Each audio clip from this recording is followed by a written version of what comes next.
ଯଦି ମିଶେଇବୁ ମକରନ୍ଦ ବୋଲି ଯୋଉଟା କହୁଛୁ ଶବଦ ବ୍ରହ୍ମ।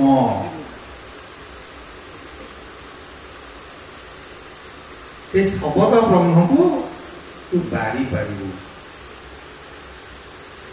ତେଣୁ ଯୋଉ ତିନି ଗୋବିନ୍ଦ କଥା କହିଲେ, ତିନି ଗୋବିନ୍ଦକୁ ମିଶେଇବା ହଉଛି ସନାତନ ଧର୍ମ। ଆଉ ତିନି ଗୋବିନ୍ଦ ମିଶିଲେ ହଉଛନ୍ତି ଶ୍ରୀମଦ୍ ଭାଗବତ। ଶ୍ରୀ ହଉଛନ୍ତି ଗୋଟେ ଗୋବିନ୍ଦ, ମଦ ହଉଛି ଗୋଟେ ଗୋବିନ୍ଦ, ଭାଗବତ ହଉଛି ଗୋଟେ ଗୋବିନ୍ଦ। ଭାଗବତ କିଏ? ଭାଗବତ ହଉଛି ଜୀବ। ମଦ କିଏ? ସେ ହଉଛି ପରମ। ଶ୍ରୀ କିଏ? ସେ ହଉଛି ବ୍ରହ୍ମ। এই ତିନି ଭାଗରେ ଏକତ୍ୱକରଣ ହୋଇ ତୁମେ ଯେମିତି ସୃଷ୍ଟି ହେଇଛ, ବ୍ରହ୍ମାଣ୍ଡ ବି ସେମିତି ସୃଷ୍ଟି ହେଇଛି, ଜୀବଜଗତ ବି ସେମିତି ସୃଷ୍ଟି ହେଇଛି। ଆକୁ ଆରାଧନା କଲେ, ତା ପାଦରେ ଶରଣାପନ୍ନ ହେଲେ, ତାକୁ ଲୟ କଲେ, ଜୀବ ଧୀରେ ଧୀରେ ଧୀରେ ଧୀରେ ପରମ ଆଡ଼କୁ ଗତି କରିବ। এই কথাକୁ ଶିଶୁଅନନ୍ତ ବୁଝେଇଲେ। ଅନାମିକା ବୋଲି ଗାଁଟି,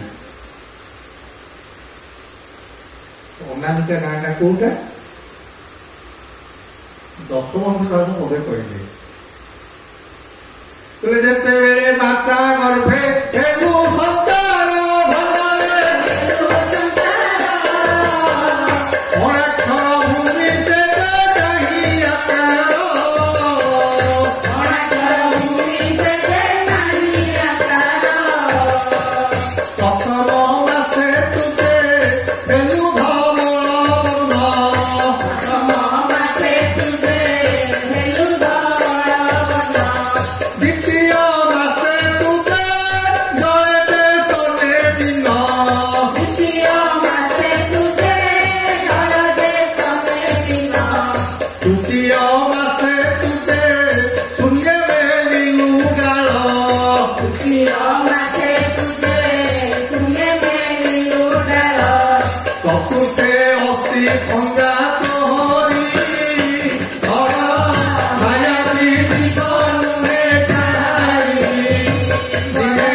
ଅନାମିକା ଗାଁ ବା ମାତୃଙ୍କ ମାଙ୍କ ଗର୍ଭରେ ମୁଁ ଯେତେବେଳେ ସୃଷ୍ଟି ହେଲି, ମୋର ସୃଷ୍ଟି କେମିତି ହେଲା? ସେଇଠି ତିନିଟା ଗୋବିନ୍ଦ ଏକତ୍ୱ ହେଲେ। ଶୂନ୍ୟ ବ୍ରହ୍ମ, ସ୍ଥୂଳ ବ୍ରହ୍ମ ଏବଂ ସୂକ୍ଷ୍ମ ବ୍ରହ୍ମ।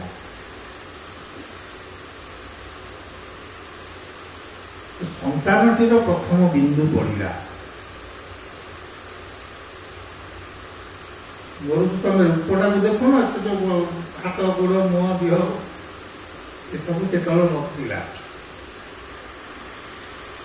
ଜ୍ଞାନୀ ହେ ଶୁଣ ଜ୍ଞାନ ବିଚାର, ପାଣି ବୁନ୍ଦାଗୁରୁ ହେଲା ଶରୀର।